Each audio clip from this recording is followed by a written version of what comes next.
ಪೂಜ್ಯ ಶಿವಾನಂದ ಮಹಾಸ್ವಾಮಿಗಳವರು ಬಹಳ ಸುಂದರವಾದಂಥ ವಿಷಯವನ್ನು ಇಟ್ಟಿದ್ದಾರೆ. ನಾವು ಜಗತ್ತಿಗೆ ಬಂದ ಮೇಲೆ ನಮ್ಮನ್ನು ಜನ್ಮ ಕೊಟ್ಟವರು ಸಹಿತ ಇದು ನಂದೇ ಅಂದರು. ಲಕ್ಷ್ಯದಾಗಿರಲಿ, ಯಾರು ನಮ್ಮನ್ನು ಈ ಭೂಮಿಗೆ ಜನ್ಮ ನೀಡಿದಂಥ ತಾಯಿ ತಂದೆಗಳು ಮೊದಲಿದು ನಂದು ಅಂತೇನು ಅಂದಾರಲ್ಲ, ಅದನ್ನು ನೋಡಿ ನಾವು ನಮ್ಮದು ಅನ್ನೋದು ಕಲ್ತೀವಿ ಅಷ್ಟೇ. ಪೂರ್ವ ಸಂಸ್ಕಾರ ಹೇಳ್ತೀನಿ ನಾನು. ಬಳಿಕ ತಾಯಿ ಗರ್ಭದೊಳಗಿರುವಾಗನ ನಮ್ಮ ತಾಯಿ ಸದಾ ಊಟ ಮಾಡ್ಕೋತ, ಕೆಲಸ ಮಾಡ್ಕೋತ, ನೀರು ಕುಡಿಯುತ್ತ, ಇದೆಲ್ಲ ನಂದೇ ಅನ್ಕೋತ ಬಂದಾಳಕಿ. ಲಕ್ಷ್ಯದಾಗಿರಲಿ. ಯಾಕೆ ಅವ್ರೇನಂತಾರೆ, ಇಳೆ ನಿಮ್ಮ ದಾನ ಅಂತ ಮೊದಲನೇ ಪದದ ಸಾಲು ವಚನದ್ದು. ಆ ಬಳಿಕ ಹೊರಗೆ ಬಂದ ಬೆಳಕು ಇವ ನಂದಲ್ಲರದ ಹ್ಯಾಂಗೆ ಬಿಡ್ತಾನವ? ಒಳಗಿರುವಾಗಲನ್ನ ತಾಯಿ ಕೊಟ್ಟ ಸಂಸ್ಕಾರ, ತಿನ್ನುವ ಆಹಾರ, ನಿದ್ರಾ, ಮೈಥುನದೊಂದಿಗೆ ಇದು ದೇವ್ರದಲ್ಲ, ನಾನೇ ಮಾಡಿದ್ದೀನಿ ಎನ್ನುವಂಥದ್ದು. ಒಳಗೆ ಗಂಡ ಹೆಂಡತಿ ಜಗಾಡ್ತಿರ್ತಾರೆ, ನಾ ಹೆಚ್ಚಿಗೆ ಮಾಡೀನಿ, ನೀ ಹೆಚ್ಚಿಗೆ, ನೀ ಏನು ಮಾಡಿದೆ ಸುಡಗಾಡ ಅಂತ ಒಬ್ಬಕ್ಕೆ ಅಂತಾಳೆ, ನೀ ಏನು ಮಾಡಿದ ಮಣ್ಣ, ನಾನೇ ಮಾಡೀನಿ ತಿಕ್ಕಿ ಅಂತಾಳೆ. ಇಂಥ ಮೈಯೊಳಗೆ ಹರಿತಕ್ಕಂಥ ರಕ್ತದಿಂದ ನಾನು ಹುಟ್ಟಿದ ಬಳಿಕ ನಾ ಅಲ್ಲರದೆ ಹೆಂಗಪ್ಪ? ಅದಕ್ಕೆ ಸದ್ಗುರು ಹುಟ್ಟಿ ಬಂದ, ಇದನ್ನು ನಾನು ಅನ್ನುವುದನ್ನು ಬಿಡಿಸುವ ಸಲುವಾಗಿ. ಖರೆ ಇದ್ದುದಕ್ಕಿದ್ದಂಗೆ ಹೇಳಕ್ಕೆ ಬಂದವ. ಅದು ಬಂದು ಈ ವಚನವನ್ನು ಆಧಾರದಲ್ಲಿ ಇಟ್ಕೊಂಡ ಇನ್ನೊಂದು ತಮ್ಗೆ ಹೇಳುವುದಂತಂದ್ರೆ, ನಾವೆಲ್ಲ ಸಾಮಾನ್ಯ ಮನುಷ್ಯರು ಬಿಡ್ರಿ, ಒಕ್ಕಲಿಗರಾಗಲಿ, ವ್ಯಾಪಾರ ಉದ್ಯೋಗದವರಾಗಲಿ, ನೌಕರಿದವರಾಗಲಿ, ಅಥವಾ ಏನೇನು ರಾಜಕೀಯದವ್ರು ಎಲ್ಲರೂ ಇರಲಿ, ಆದ್ರೆ ವೇದಾಂತಗಳನ್ನು ಚಿಂತನ ಮಂಥನ ಮಾಡತಕ್ಕಂಥವರೇ ನನ್ನದು ಅಂದಾರ. ಆಗಿಲ್ಲೇನು ಮಠಗಳ ಕಾಲಾಗ ಜಗಳ ಆಗಿಲ್ಲೇನು, ಕೋರ್ಟ್ ಕಚೇರಿ ಆಗಿಲ್ಲೇನು? ಮತ್ತು ಅಂದ ಬಳಿಕ ನಮ್ಮ ಸಾಮಾನ್ಯರಲ್ಲಿ ಇರ್ತಕ್ಕಂಥದ್ದು ಇಳೆ ನಿಮ್ಮ ದಾನ ಅಲ್ಲಕ್ಕೆ ನಮಗೆ ಹೆಂಗೆ ಬರ್ತದೇನಪ್ಪ?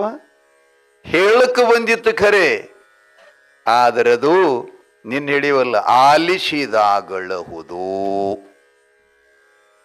ಇದನ್ನ ಹೇಳುವುದಾಯಿತು. ಸಭೆ ಸಮಾರಂಭಗಳನ್ನು ನಿರ್ಮಿಸಿ ಆ ಬಳಿಕ ಜನಸಮುದಾಯವನ್ನು ಕೂಡಿಸಿಕೊಂಡು ಹೇಳುವುದಾಯಿತು. ಆದರೆ ಅದರಂತೆ ಇರ್ಲಿಕ್ಕಾಗಲಿಲ್ಲ. ಯಾರಿಗೇಗದಪ್ಪ ಹೇಳ್ರಿ? ಎಕ್ಸಾಂಪಲ್ ನಿಮ್ಗೆ ಹೇಳೋದಂದ್ರೆ, ಬಸವಣ್ಣವರು ಅಂದ್ರೆ ಈಗ ಇಡೀ ವಿಶ್ವದ ಗುರು ಅಂತ ಅವರಿಗೆ ಪ್ರತೀತಿಯಾಗಿದೆ. ಜಗದ್ಗುರು ಅಂತನೂ ಕೂಡ ಆಗ್ಯದ. ಅಂದ್ರೆ ಜಗದ ಜೀವಿಗಳ ದುಃಖ ಜಂಜಟವನ್ನ ಜ್ಞಾನದ ಸಂಕೂಲನೆಯಿಂದ ಅವರೆಲ್ಲ ತಿಳಿಪಡಿಸಿಕೊಟ್ಟಿದ್ದಾರೆ ಅಂತಂದ್ರೆ ಜಗದ್ಗುರುಗಳೇ.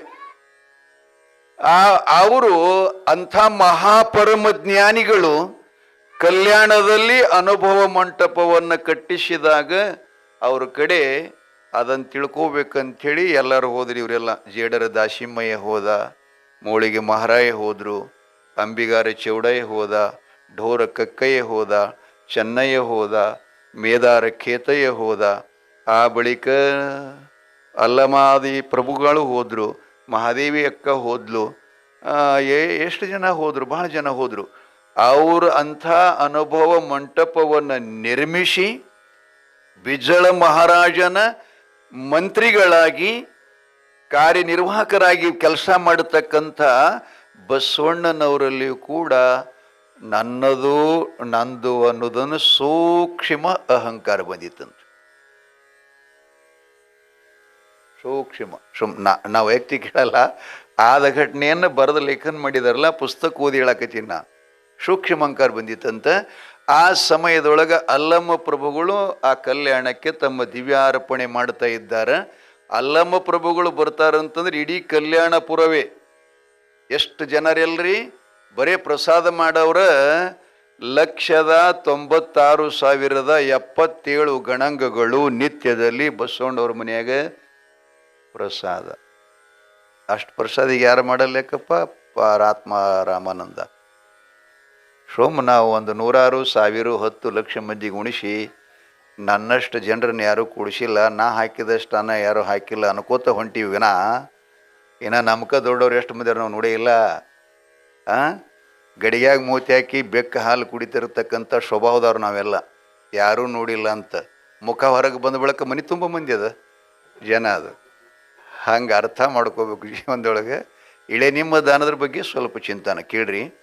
ಅವರು ಪ್ರಬುದ್ಧಿಯವರು ಬಂದ ಕೂಡಲೇ ಅತ್ಯಂತ ರಾಜ್ಯ ಮರ್ಯಾದೆ ಪ್ರಕಾರವಾಗಿ ಒಡ್ಡೋಲಗದೊಂದಿಗೆ ಕುಂಭ ಕಳಸದೊಂದಿಗೆ ಅವರ ಪುರಪ್ರವೇಶ ಮಾಡಬೇಕಂತೇಳಿ ಮಹಾದ್ವಾರದ ಹೊರಗಡೆಯಲ್ಲಿ ಪೂಜಾ ಸಿದ್ಧತೆ ಮಾಡಿಕೊಂಡು ಪ್ರಭುದೇವರನ್ನು ಮಣಿ ಮೇಲೆ ನಿಲ್ಲಿಸಿ ಶುದ್ಧೋದಕವರ ಪಾದಕ್ಕೆ ಹಾಕಿ ಭಸ್ಮಕ್ಷತಾದಿಗಳನ್ನು ಅರ್ಪಣ ಮಾಡಿ ಧೂಪ ದೀಪಾದಿಗಳನ್ನು ಬೆಳಗಿ ಅವರನಿಗೆ ನಮಸ್ಕಾರ ಮಾಡಿದಾಗ ಅಲ್ಲಮ್ಮ ಪ್ರಭುಗಳು ಬಸವಣ್ಣವರಿಗೆ ಒಂದು ಮಾತನ್ನು ಕೇಳ್ತಾರೆ.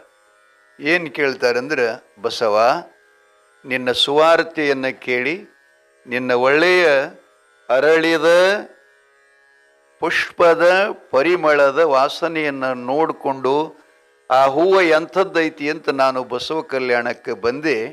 ಅದಕ್ಕೆ ಗುರುಪಾದಕ್ಕೆ ನಮಸ್ಕಾರ ಮಾಡಿದೆಯಲ್ಲ, ಅವ್ರ ಪಾದಕ್ಕೆ ಏನು ಕೊಡ್ತಿದ್ದಿ ಅಂತ ಕೇಳಿದ್ರಂತ.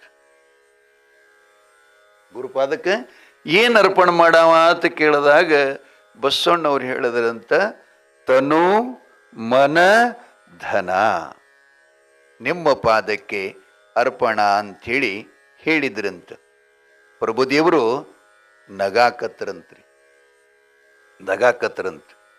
ಅವಾಗ ಅಣ್ಣನವ್ರು ಕೇಳಿದರೆ, ಗುರುಗಳೇ ನೀವು ಬೇಡಿದ್ದು ನಾನು ನೀಡಿದೆ, ಮತ್ತ್ಯಾಕೆ ನಗಾಕತ್ರಿ ಅಂತ ಕೇಳಿದಾಗ ಅವಾಗ ಪ್ರಭುಗಳಂದ್ರಂತ, ನಾನು ಭಾಳ ಸಂತೋಷದಿಂದ ಬಂದೆ, ನನಗೊಂದಿಷ್ಟಿಲ್ಲಿ ಬಹಳ ನೀ ಮಾತಾಡೋ ಶಬ್ದ ಕೇಳಿ ನನಗೆ ನಗೆ ಬಂತು ಅಂತ ಹೇಳಿದ್ರಂತ. ಇದ್ರಾಗ ಇನ್ನೊಬ್ರು ಬರ್ದಾರ ಪದ ಏನು ಬರ್ದಾರಂದ್ರೆ, ನಗಬೇಕ ಏನು ಹೇಳಬೇಕ, ಒಂದು ಗೀತೆ ಅದು ಭಜನದೊಳಗೆ ಆತ್ಮಾರಾಮ. ನಗಬೇಕ ಅಳಬೇಕ. ಮುಂದೆ ಪಲ್ಲವಿ ಏನು ಹೇಳ್ತದ, ಈ ಜಗದ ಜನರು ಮಾಡುವ ಹೇಸಿ ಹಗರಣ ಕಂಡು ನಗಬೇಕ ಏನ್ ಅಳಬೇಕ. ಮುಂದೆ ನುಡಿ ಒಳಗೆ ಹೇಳ್ತಾನವ ಏನಂತ, ಆರು ವರ್ಗವ ನಳಿದವರಾರಿಲ್ಲೆಂಬುವರು. ಕಡಿಕೋಳು ಮಡಿಯೊಳಪ್ಪನ ಪದ ಆದ್ರಿ ಇದು. ಕಲಬುರಗಿ ಜಿಲ್ಲೆ ಅಫ್ಜಲ್ಪುರ ತಾಲೂಕ ಬಿದನೂರು ಗ್ರಾಮದಲ್ಲಿ ಜನಿಸಿದಂಥ ಮಡಿವಾಳಪ್ಪ. ಅವ ಬರೀತಾನ, ಅಪ್ಗಳ ಆರು ವರ್ಗವ ನಳಿದವರು ಯಾರ್ಯಾರು ಇಲ್ಲೆಂಬುವರು, ಆರು ವರ್ಗವ ನಳಿದ ಹಿರಿಯರನ್ನ ಸೇರರು. 6 3 36 ಎಂದು ಹೇಳುವರು, ಘೋರ ನರಕ ಸಾಗರದೋಳು ಮುಳುಗಿ ಹೇಳುವರು. ಅವರು ಇನ್ನೊಂದು ಪದ್ಯ ಬರೀತಾರೆ, ದೇವನ ಮನೆ ಇದು ಈ ಜಗವೆಲ್ಲ. ಇದಾದ್ರೂ ನಿಮ್ಗೆ ತಿಳಿತದ ಯಾರ ಮನೆಯಪ್ಪ ಇದು? ಯಾರ ಮನೆ ರೀ? ಬಾಡಗಿದಾರ್ಯರು ನಾವುಗಳೆಲ್ಲ. ಹಿಂಗಂದ್ರೂ ಮನೆಯೊಳಗೆ ಮಕ್ಕಳ ಜೊತೆ ಸೊಸೆಯಂದ್ರ ಜೊತೆ ನಾವು ಜಗಳ ಮಾಡ್ತೀವಿ. ಹೊರಗೆ ಬಂದು ಕಟ್ಟಿ ಮೇಲೆ ಕೂತು ಸೊಸಿ ಮಕ್ಕಳು ನಮ್ಗೆ ಸೇರ್ವಲ್ರು, ರೊಟ್ಟಿ ಕೊಡವಲ್ರು ಅಂತ ಹೇಳ್ತೀವಿ. ಯಾರು? ದೇವನ ಮನೆ ಇದು ಈ ಜಗವಲ್ಲ ನಾವ್ರ. ಲಕ್ಷದಾಗಿರ್ಲಿ. ಇಲ್ಲಿ ಏನು ಕಾರಣ ಅಂತ ಕೇಳಿದರೆ, ಪೂರ್ವದ ಸಂಸ್ಕಾರದಲ್ಲಿ ನಾವೆಲ್ಲ ಮೊದಲು ತಪ್ಪಿಕೊಂಡಿವಿ. ಆದ್ದರಿಂದ ಈ ಭ್ರಮ, ಈ ಭೂತ, ಈ ಪಿಸಾಚಿ ನಮಗೆ ಬಡ್ಕೊಂಡಿದೆ. ಅಲ್ಲಂ ಪ್ರಭುಗಳು ಕೇಳಿದ್ರಂತ, ಯಾಕೆ ನಗ್ತಾ ಇದ್ದೀನಿ ಅಂತಂದ್ರೆ, ತನು ಮನ ಧನ ಅಂತಂದೆಲ್ಲ. ತನು ಯಾರದು? ತನು ಅಂದ್ರೆ ಶರೀರ. ಈ ಶರೀರ ಯಾರ್ದಪ್ಪ? ನಮ್ಮ ಲೌಕಿಕವಾಗಿ ಏನಂತೀವಿ, ತಾಯಿ ತಂದಿಗಳು ಕೊಟ್ಟಿದ್ದು. ಇನ್ನು ತಾಯಿ ತಂದಿಗಳು ಎಲ್ಲಿತ್ತಂದ್ರಪ್ಪ ಕೇಳಿದ್ರೆ ಏನಂತೀವಪ್ಪ? ಪಂಚಭೂತಗಳಿಂದ. ಪಂಚಭೂತಗಳು ಯಾರ್ದೋಪ? ಅಲ್ಲಿಗೆ ಬರುದು. ಮತ್ತೆಲ್ಲಿಗೆ? ಇಳೆ ನಿಮ್ಮ ದಾನ. ಅವಂದಿದಿಲ್ಲ. ಅದನ್ನ ಇದ್ದಕ್ಕಿದ್ದಂಗೆ ಅಂದ್ರೆ ಏನು ಇಲ್ಲವೇ ಇಲ್ಲ. ಜಗತ್ತಿನೊಳಗೆ ದುಃಖ ಇಲ್ಲ, ಕಷ್ಟ ಇಲ್ಲ, ಬಡಬಡಿಕಿಲ್ಲ, ಹೊಡೆಪೇಟಿಲ್ಲ, ಜಗಳಿಲ್ಲ, ಕೋರ್ಟ್ ಇಲ್ಲ, ಕಚೇರಿ ಇಲ್ಲ, ಏನೂ ಇಲ್ಲ. ಅದಕ್ಕೆ ನಾವು ಏನು ಮಾಡೀವಿ ಅಂದ್ರೆ, ಇದ್ದಕ್ಕಿದ್ದಂಗೆ ಎಲ್ಲಾರ ಬಿಟ್ಟಕ್ಕೆ ಇಲ್ಲದ್ದೆಲ್ಲ ಹಾಕತ್ತೀವಿ. ಇಲ್ಲದಂದ ಬಳಿಕ ಯಾರು ನಮ್ಗೆ ಹೋಗಿ ಕೊಡ್ತಾರಪ್ಪ? ಆತ್ಮಾರಾಮಾನಂದ ಅಂತ ನಾ ಕೂಗುದಂದ್ರೆ ಮುತ್ಯ ಅಂತ ಎರಡು ಕೈ ಮೇಲೆ ಮಾಡಿ ನನ್ನ ಕಿವಿಗೆ ಹೋಗಿ ಕೊಡ್ತಿದ್ದಿ. ಮತ್ತು ಅದನ್ನ ಅಲ್ಲಿಲ್ಲ ಅಂದ್ರೆ ತತ್ವಾರಾಮಾನಂದ ಅಂದ್ರೆ ಹೋಗಿ ಕೊಡ್ತೀರೇನು? ಇಲ್ಲ. ಹೆಸರೇನು? ಆತ್ಮಾರಾಮಾನಂದ. ಹಂಗ ಬಸವಣ್ಣವ್ರನ್ನ ಇವ್ರು ಕೇಳಿದ್ರಂತ. ಯಾರು? ಅಲ್ಲಮ ಪ್ರಭುಗಳು. ತನು ನಿನ್ನದೇನಪ್ಪ? ಇಲ್ಲ. ಮತ್ತ ಮನ ನಿನ್ನದೇನು? ಅಲ್ಲ. ಮನ ಯಾರ್ದ್ರಿ? ಯಾರದಪ್ಪ ಮುತ್ಯ? ಮನ ಬುದ್ಧಿ ಚಿತ್ತ ಅಹಂಕಾರಗಳದು. ಹೌದಾ? ಆ ಬಳಿಕ ತನು ಮನ ಧನ ಯಾರ್ದಪ್ಪ? ಯಾರ್ದಪ್ಪ? ನಾವು ಬರೋಕ್ಕಿಂತ ಮುಂಚಿತವಾಗಿ ಧನ ಇದ್ದುದ್ದೇ. ನಾನು ಹೋದ ಬಳಿಕ ಇರ್ತದ ಅಂದ ಬಳಿಕ ನನ್ನದು ಹೆಂಗಾಗ್ತದ? ಆಗ್ತದನಪ್ಪ? ಆಗುವುದಿಲ್ಲ. ಆಗುವುದಿಲ್ಲ ಅಂದ್ರೂ ನನ್ನದು ಅನ್ಕೋತೆ ನಾವು ಸಾಯ್ತೀವಿ. ಶರಣರು ಹೇಳು ತಾತ್ಪರ್ಯ ಏನಂದ್ರೆ ನಿಂದದೇನು ಅಲ್ಲಪ್ಪ. ಅದಕ್ಕೆ ಯಾರದ ಐತಿ ಅವರ ಸ್ಮರಣೆ ಮಾಡುವಂತ ಈ ಜನರ ಜೀವಿಗಳ ಕಾದಾಟ ಹೊಡೆದಾಟ ಇವ್ರ ವಿರಸ್ಸಗಳನ್ನು ನೋಡಿ ಅವ್ರಿಗೆ ವಚನವನ್ನು ಬರ್ಕೊಂಡು ಬಂದಾರ. ಪಕ್ಕಾ ಅದ್ರ ಬಗ್ಗೆ ನೀನು ವಿಚಾರ ಮಾಡು. ಆತ್ಮಾರಾಮಾನಂದ ನಮ್ಮ ಮಹಾರಾಷ್ಟ್ರದಾಗ ಒಬ್ಬ ರಾಜ ಆಗ್ಯಾನ, ಶಿವಾಜಿ ಮಹಾರಾಜ ಅಂತೇಳಿ. ನಿಮ್ಮ ಪೈಕಿನೇ ಹೌದಿಲ್ಲ? ಮೂವತ್ತ ನೋಡು. ಮತ್ತೆ ನಮ್ಮ ಪೈಕಿ ಖರೆ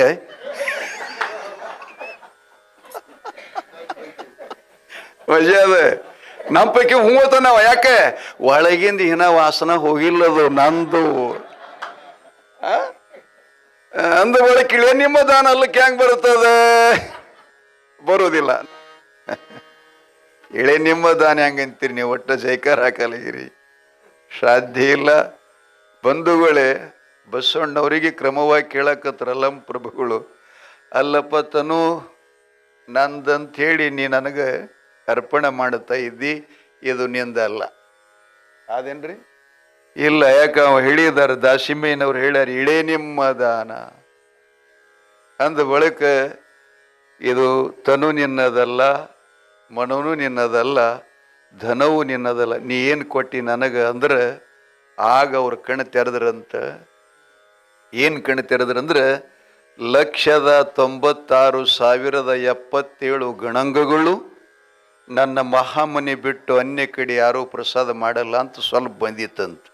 ಅದನ್ನು ತೆಗೆಯುವ ಸಲುವಾಗಿ ಅಲ್ಲಮ ಪ್ರಭುಗಳು ಬಸವಣ್ಣವರ ಮಹಾಮನೆಗೆ ಆಗಮಿಸಿದರಂತೆ. ಆವಾಗ ತನು ಮನ ಧನ ನನ್ನದಲ್ಲ ಯಪ್ಪ ಯಪ್ಪ ಅಂಥೇಳಿ ನಮಸ್ಕಾರ ಮಾಡ್ತಾನೆ. ಆ ಬಳಿಕ ಮಹಾಮನೆಗೆ ಪ್ರಸಾದ ಕರ್ಕೊಂಡೊಯ್ತಿರ್ತಾರೆ. ಪ್ರಸಾದ ಕರ್ಕೊಂಡೊಯ್ದ್ರು. ಆ ಬಳಿಕ ಮೊದಲು ಅಲ್ಲಮ್ಮ ಪ್ರಭುಗಳು ಪ್ರಸಾದ ಮುಗಿಸ್ಬೇಕಲ್ಲ, ನಂತರ ಜಂಗಮರ ಪ್ರಸಾದ. ಆವಾಗ ಅವ್ರು ಊಟಕ್ಕೆ ಕೂತರಂತ್ರಿ. 1,96,077 ಗಣಂಗಗಳಿಗೆ ಮಾಡಲ್ಪಟ್ಟಂಥ ಪ್ರಸಾದ ಪ್ರಭುದೇವರು ಒಬ್ಬರ ಊಟ ಮಾಡಿದ್ರಂತ. ಏನ್ರಿ? ಪ್ರಭುದೇವರು ಒಬ್ಬರ ಊಟ ಮಾಡಿದ್ರಂತ. ಆವಾಗ ಮುಂದೆ ಏನು ಮಾಡಬೇಕು? ಬಸವಣ್ಣವರು ಆಡ ಬಿದ್ದರಂತೆ. ಯಪ್ಪ ನಾನೇ ಉಣಿಸ್ತೀನಿ ಎನ್ನುವಂಥ ಸೂಕ್ಷ್ಮ ಅಹಂಕಾರ ಬಂದಿತ್ತು. ಇದರಾಗ ನಂದೇನು ಇಲ್ಲ. ಇಳೆ ನಿಮ್ಮ ದಾನ ಇದ್ದಿದ್ದು ನಿಜ ಯಪ್ಪ. ಅದಕ್ಕೆ ಇದು ನಾ ಮಾಡಿದವನು ಅಲ್ಲ, ಉಣಿಸೋವನು ಅಲ್ಲ, ಏನೂ ಅಲ್ಲ.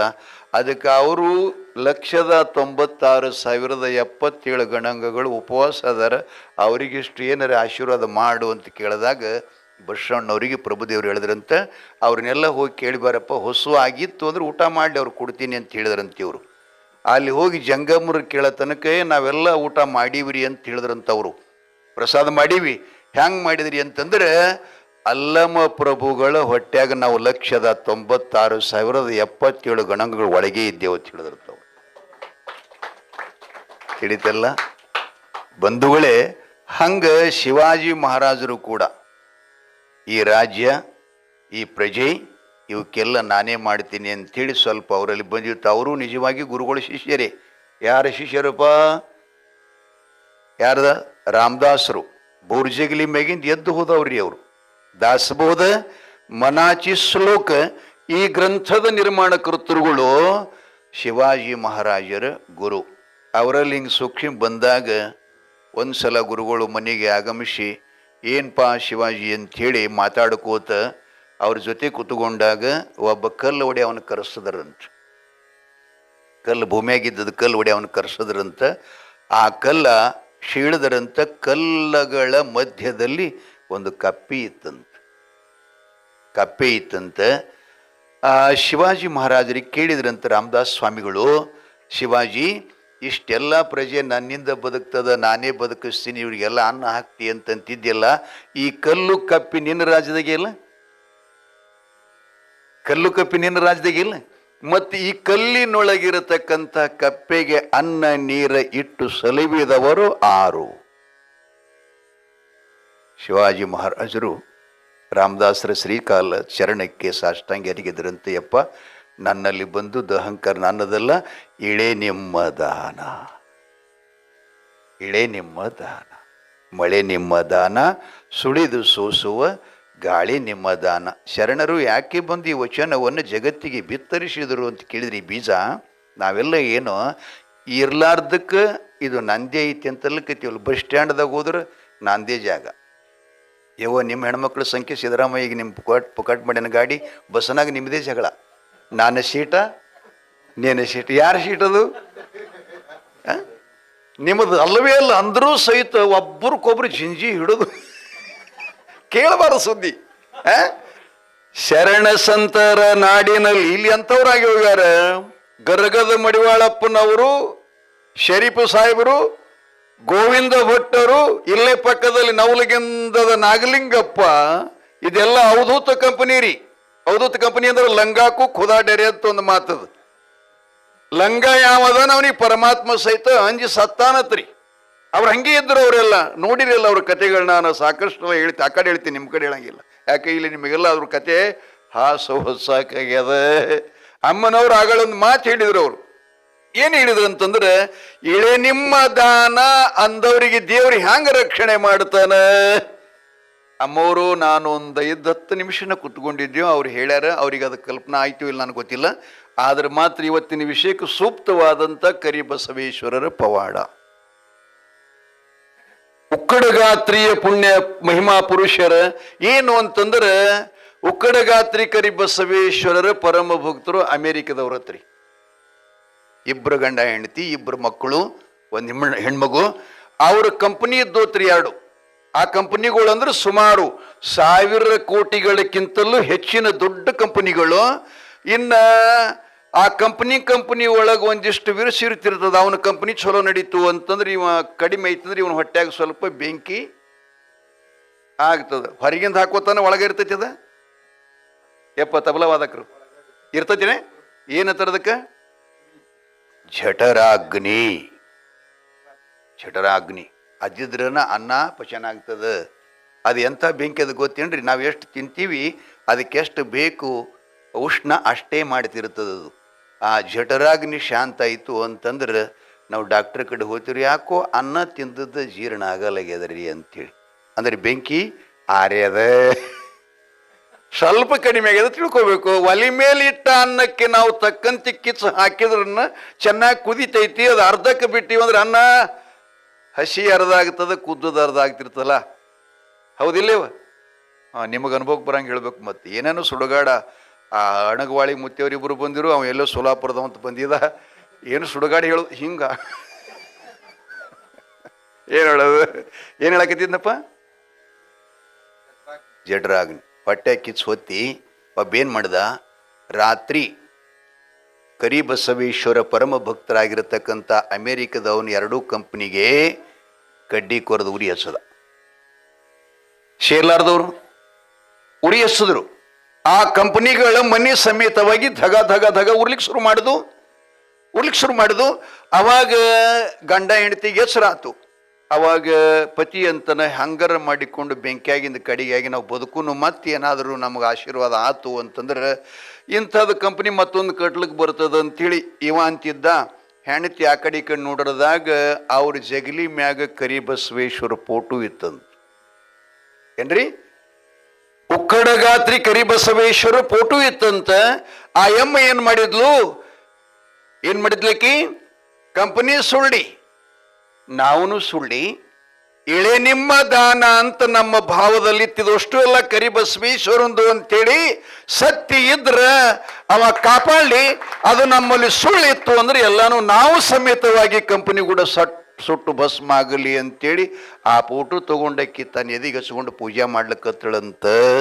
ಆ ಸಮಯದಲ್ಲಿ ಕರಿಬಸವೇಶ್ವರ ಸಣ್ಣ ಮಗುವಾಗಿ ಬಂದು ಕಂಪನಿಗೆ ಹತ್ತಿರತಕ್ಕಂಥ ಬೆಂಕಿಯನ್ನೆಲ್ಲ ಆರಿಸಿಬಿಟ್ಟಂತೆ.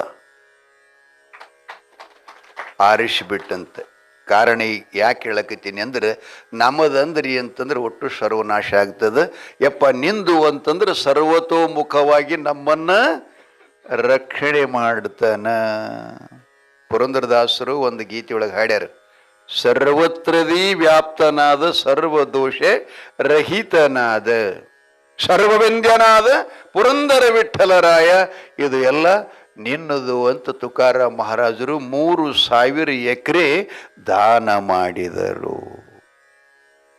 ಎಷ್ಟು ದಾನ ಮಾಡಿದರು? 3,000 ಎಕರೆ. ಕರಿಬಸವೇಶ್ವರ ಜಾತ್ರಾ ಮಹೋತ್ಸವ ರುದ್ರಂ ತಾಯಿದಲ್ಲ, ಇದು ನಿಮ್ಮ ಜಾತ್ರೆ, ನಿಮ್ಮ ದೇವರು.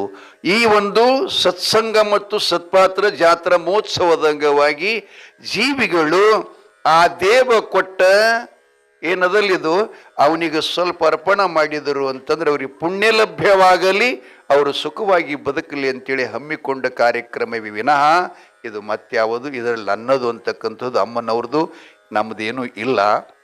ಅದಕ್ಕೆ ಪೂಜ್ಯರು ಭಾಳ ಚಲೋ ವಚನವನ್ನಿಟ್ಟಾರ. ಈಗ 10-6 ನಿಮಿಷಕ್ಕೆ ಅಮ್ಮದ ಮುತ್ಯ ನೀ ಬಹಳ ತನ ಹೇಳಂತ ಹೇಳಿರಿಲ್ಲ, ನನಗೆ 9:15 ಅವ್ರು ಕೊಟ್ಟಾರ ಅಪ್ಪಗಳು. ಈಗ ಸಮಯ ಬಹಳ ಆಗ್ಯದ, ಅದಕ್ಕೆ ಇಷ್ಟ ವಚನ ಮೇಲೆ ತಿಳ್ಕೊಳ್ರಿ. ಬಸವಾದಿ ಶರಣರಿಗೆ ಸಹಿತ ನಾವು ಮಾಡಿದ್ದೇವೆ ಅಂತಕ್ಕಂಥದ್ದನ್ನು ಭಾವನೆ ಅದು ಹೋಗಲಿಲ್ಲ. ಆ ಬಳಿಕ ಸದ್ಗುರುಗಳ ಜ್ಞಾನ ಸಲಹೆಯಿಂದ ಅದನ್ನು ಸ್ವಲ್ಪ ಅದಕ್ಕೆ ಶಕ ಕೊಟ್ಟಾಗ ಅರಿವಾಯಿತು. ಬಿಡಿ ಚುಟಿಗೆ ಕೊಟ್ಟಂಗೆ, ಬಿಡಿಸಿದವ ಮನಗೂ ಮನುಷ್ಯ ಚುಟಿಗೆ ಕೊಟ್ಟಂಗೆ, ಲಕ್ಷದಾಗಿರಲಿ. ಹಾಗೆ ಶರಣ ಸಂತ ಮಹಂತ ಶಿವಯೋಗಿಗಳೆಲ್ಲ ಬಂದಿದ್ದು ನಮ್ಮೆಲ್ಲರ ಉದ್ಧಾರಕ್ಕಾಗಿ. ಈ ವಚನಗಳು ಅವರೇನು ಬರಿಬೇಕಂತ ಬರೆದಿಲ್ಲ, ಆ ಘಟನೆ ಪ್ರಸಂಗವನ್ನು ಬಂದಾಗ ಇವುಗಳೆಲ್ಲ ಹೊರಗೆ ಬಿದ್ದುದ್ದೇವಿನಃ ಅದೇನು ತಾವು ಕೂತ್ಕೊಂಡು ಇಲ್ಲಿ ಬರ್ದುದ್ದಲ್ಲ. ಬಸವಣ್ಣವ್ರ ಲಿಂಗ ಪೂಜಾ ಕೂತಾಗ ಹಾಳಿ ಮತ್ತು ಲೆಕ್ಕಣಿಕೆ ತೊಂಡೆ ಪೂಜಾ ಕುಂಡಿರ್ತಿರ್ತಾರಂತ. ಅಂದರೆ ಇದು ಅದಲ್ಲ, ಮನಸ್ಸು ಅದು ನಿರ್ಮಲ ಆದಾಗ ಆತ್ಮದಲ್ಲಿ ಎಂಥ ವಿಷಯ ಉಗಮ ಆಗ್ತದೆ ಗೊತ್ತಿಲ್ಲ. ಅದನ್ನು ಮತ್ತೆ ಹೊರಡಿ ನೆನಪಿಸ್ಕೊಂಡ್ರೆ ಕಲ್ಪಿಸ್ಕೊಂಡ್ರೆ ಬರದು ಅಂತೇಳಿ ಬಂದಾಗನ ಹಂಗೆ ಬರದೇ ಬಿಟ್ರಂತ ವಚನ ಆಯಿತು ಜಗತ್ತಿನೊಳಗೆ.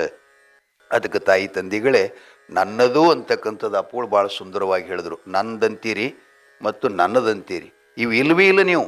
ಅವ್ರು ಹೇಳಿದ್ರು ನಿಜಕ್ಕೂ ಸತ್ಯ, ಅವೆರಡೂ ಇಲ್ಲೇ. ನಾವು ಇಲ್ಲ ಅಂದ್ರೂ ಅದ್ರ ಕೂಡ ಗುದ್ದಾಡ್ತೀವಿ. ಅದ್ರ ಕೂಡ ಎಲ್ತನ ನಮ್ಮ ಪ್ರಾರಬ್ಧದ ಕರ್ಮದ ಈ ದೇಹದೊಳಗೆ ಎಲ್ತನ ಕುಸಿರುತ್ತದೆ, ಅಲ್ಲಿ ತನಕ ಅದ ಗುದ್ದಾಟ ಮಾಡಿ ಸತ್ತೇವೆ ವಿನಃ ಇದು ನಿನ್ನ ದಾನ ಅಂತ ಅಲ್ಲ ನಾವು.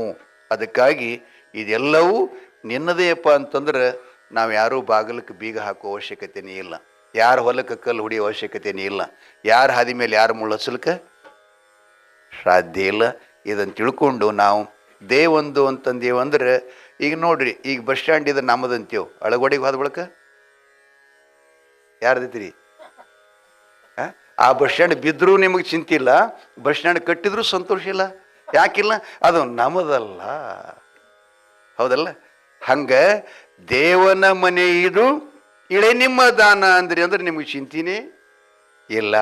ಎಲ್ಲವೂ ಆ ಭಗವಂತ ರಕ್ಷಣೆ ಮಾಡ್ತಾನೆ ಅಂತ ಹೇಳ್ತಾ 4 ಮಾತುಗಳನ್ನು ಜಗದ್ಗುರು ಕರ್ತೃ ಮಹಿಮಾ ಪುರುಷ ಕರಿಬಸವೇಶ್ವರ ಗದ್ದುಗೆ ಅರ್ಪಿಸಿ ವಿರಾಮ ಕೊಡ್ತಾ ಇದ್ದೇನೆ. ಹರ ಓಂ ತತ್ಸತ್.